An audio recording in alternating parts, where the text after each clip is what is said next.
em nha. Bây giờ em quay một con máy DC70 Thái cũng mới về luôn, máy Thái xịn. Cuối cùng nó là 503750 đó. Em quay sơ cho nên xem. Máy Thái có biển số, máy H không nha. Đây là máy H không. Ở đây.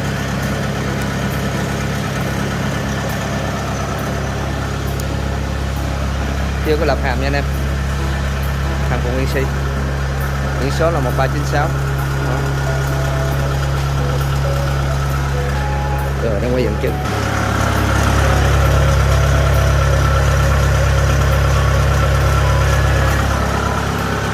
Em quay hơi nhanh á, bây giờ anh em dừng video lại xem kỹ hơn ha.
Cớp ở đây.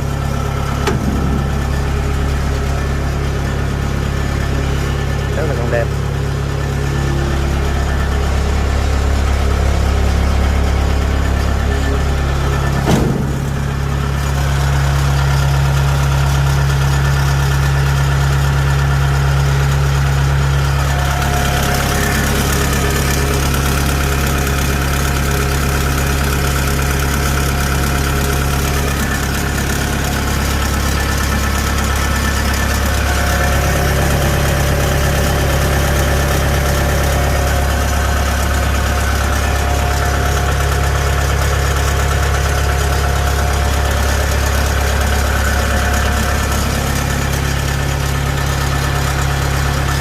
Rồi xong con này anh em, cảm ơn anh nhiều luôn.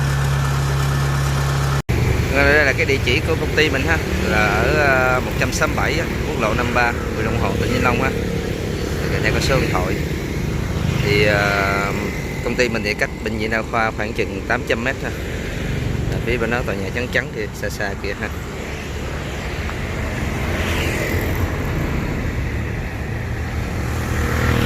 Rồi, cảm ơn mọi người nha.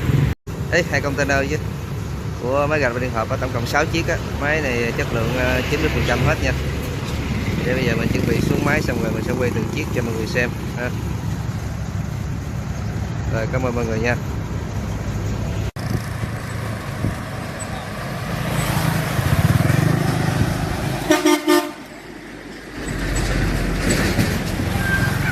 Ha ha.